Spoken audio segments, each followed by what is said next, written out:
तर नमस्कार मंडळी, आज पुन्हा एकदा एक नवीन व्लॉग घेऊन येत आहे. आम्ही गावी चाललोय. ॲक्च्युली स्टार्टिंगपासून शूटिंग केलं नाही कारण की ती प्रॉपर होत नाही. म्हटलं अर्धवट जाऊन नंतर स्टार्ट करू व्लॉग. आम्ही जवळजवळ 5-6 दिवसासाठी गावी जातोय. तर त्या 5-6 दिवसामध्ये आमच्या गावी आमचा जो हरिजागर जो सप्ताह आहे तो काय असेल, किंवा डे टू डे आम्ही कुठे फिरायला गेलो किंवा काय, हे प्रत्येक असं ठरवलंय मी की प्रत्येक डे बाय डे व्लॉग टाकायचा आहे. ठरवलं तर आहे, पण बघूया ते कितपत पूर्ण होतंय. तर तुम्ही कंटिन्यू करा. थोडासा आता बाहेरचं म्हणजे आपला रस्त्यावरच्या काही मोठे ब्लॉग सारखे छोटे शॉर्ट्स आता दाखवतो, आणि बाकीचं मग गावी गेल्यावरती कंटिन्यू करूया. चलो निघूया भाई. हाय तर कर. हा भाई, बस काय इज्जत है समाज में, इज्जत है. चल. हा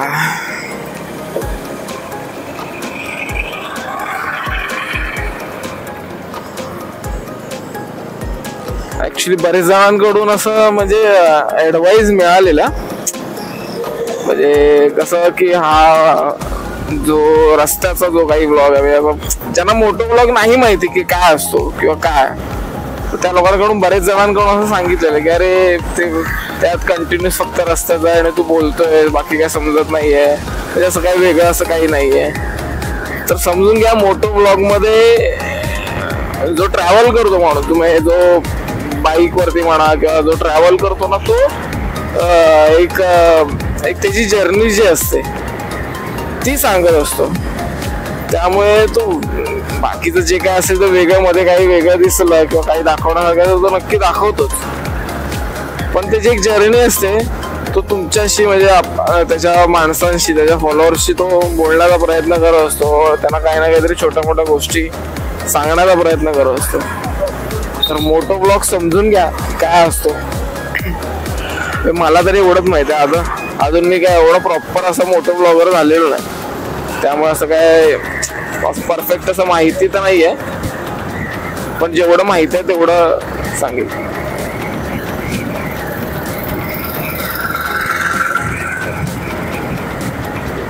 ब्लॉग यायला जरा बराच गॅप पडलाय. थोडा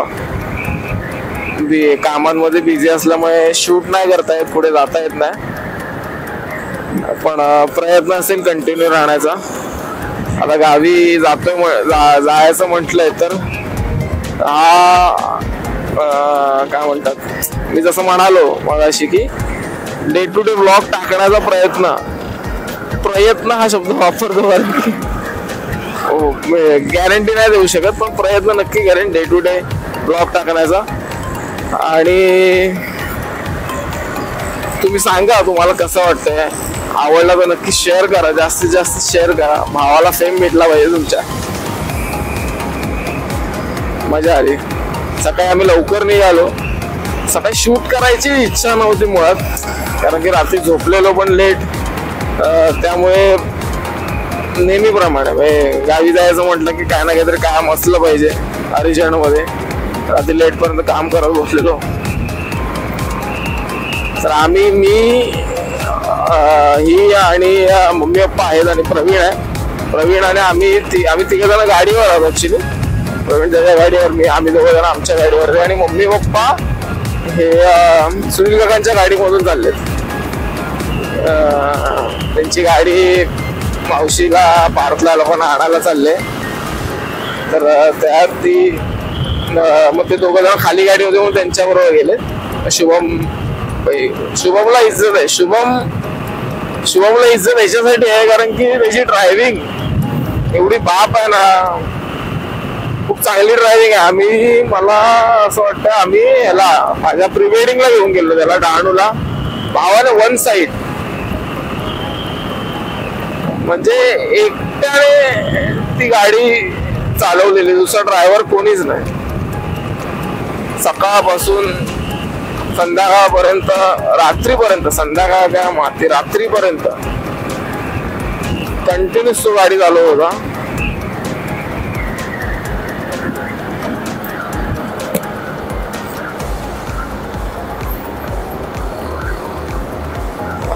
जरासा कुठे चांगला रस्ता आला की डायव्हर्जन यायलाच पाहिजे.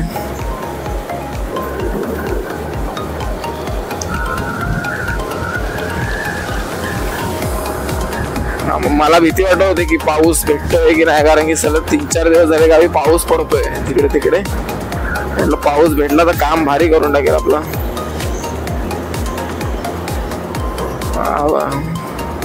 थांब ना भाई, काय घाई आहे.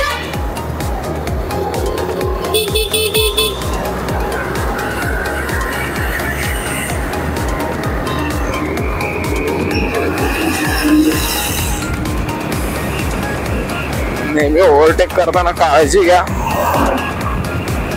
ओव्हरटेक ही अशी गोष्ट आहे ना की माणूस कॉन्फिडंट राहायला पाहिजे. माणसाला कॉन्फिडन्स असला पाहिजे. ओव्हर कॉन्फिडंट मध्ये काहीतरी करायला जाल तर नाही. कॉन्फिडंट असला पाहिजे माणूस. एक जजमेंट असली पाहिजे गाडी ओव्हरटेक करताना.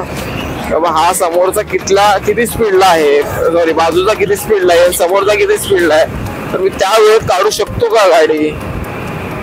तर ओव्हरटेक करा, नाही तर ओव्हरटेक करण्याच्या भानगडीत करू नका. काम 25 होऊन जाईल तुमचा. जास्तीत जास्त ऍक्सिडेंट्स हे ओव्हरटेक मुळे होतात सहसा. त्यामुळे ओव्हरटेक करणं टाळा. जेवढं टाळता येईल तेवढं. जिथे जमेल तिथे ठीक आहे.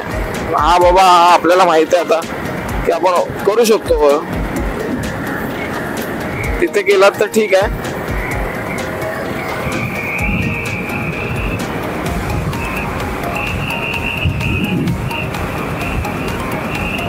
माणगाव तर गेलाय आपण. आता नेहमीप्रमाणे महाड.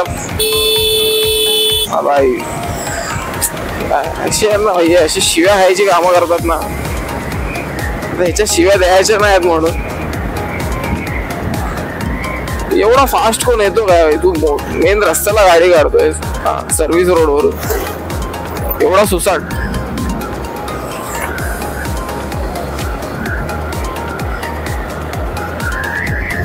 आपण नेहमीप्रमाणे लाटवण मार्गे महाडवरून राईट मारून लाटवण मार्गे जाणार आहोत. डायव्हर्शन.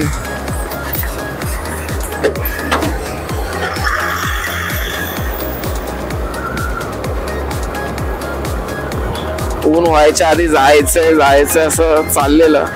मध्ये नाश्ता करायला थांबलो, तिथे 1 तास गेला. नाश्ता करायला थांबलो म्हणजे 1 तास गेलाच पाहिजे. काय विषयच नाही त्या बाबतीत.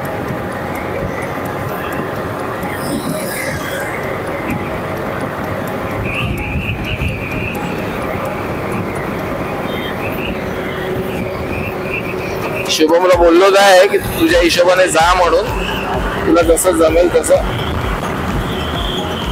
कारण की एकामेकाची वाट बघत बसणार मग त्या टाइमपास होतो. ऍटलीस्ट धड तो तरी जाईल, नाही तर धड आम्ही तरी जाऊ. बाईक वाले असतील तर ठीक आहे. फोर व्हीलर वाला त्याच्या स्पीडने जाऊ शकतो.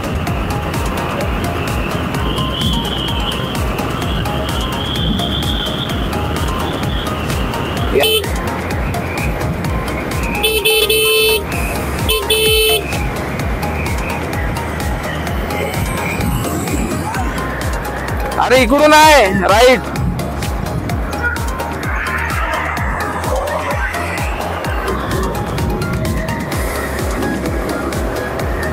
कुठून राईट घेतोय.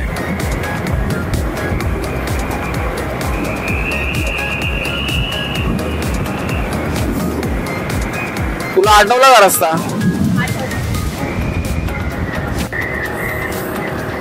तर गेल्यावरती साफसफाई करावी लागेल. परत थोडा आराम करून नंतर मंदिराची कामं करायला जायचं. आला बाई. काय मागे राहून काय करतात मला काय समजत नाही.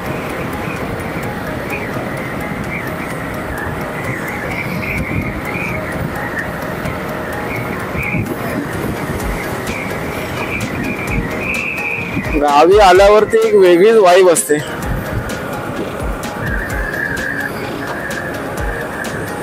गावी आलेल्याची एकदम एक वेगळीच वाईब आहे. म्हणजे फुल रिलॅक्स, क्लायमेट असं थोडं चांगलं, त्यामुळे खूप बेटर वाटतं.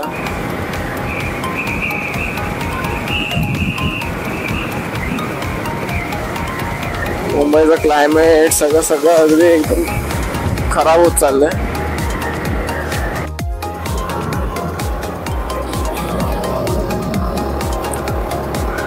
तर मंडळी आपण आता पोहोचू 1-2 मिनिटात.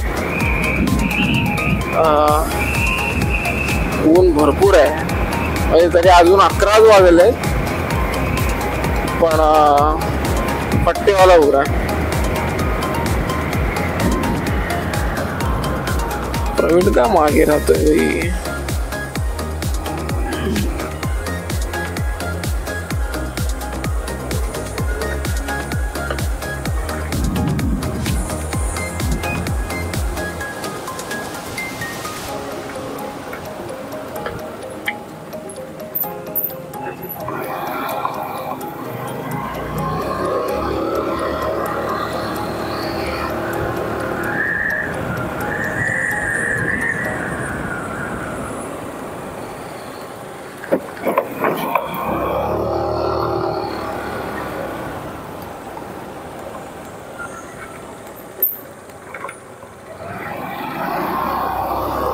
हा, आपल्या गावी आल्यावरती ना एकदम वेगळीच वाईब असते, वेगळाच आनंद असतो.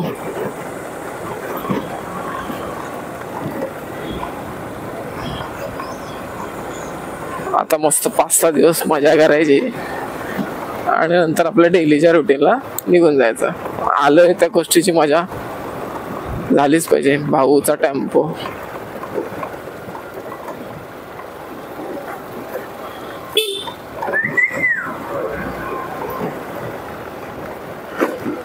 मंडप एकदम वन साइड घातलंय.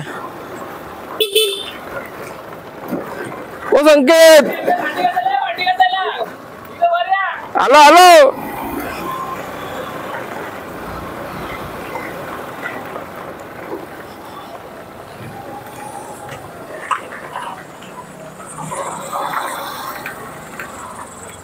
आई पण आत्ता आली व.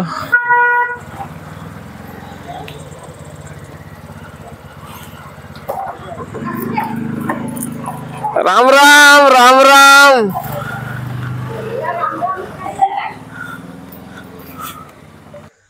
तर मंडळी दुपारी आम्ही आलो, सगळी साफसफाई करून फ्रेश होऊन अंघोळ सगळं हे करून जेवून आराम केला.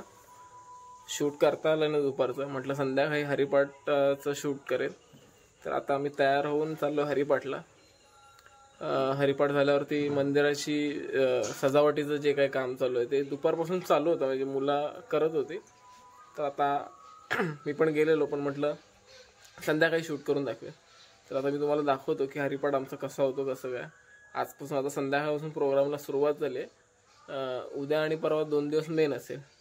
तर आजचा दिवसाचा मी आज एंड करेन आणि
तिला मारला ती आली. इकडे ये डेझी, इकडे इकडे पाय खाली. डेझी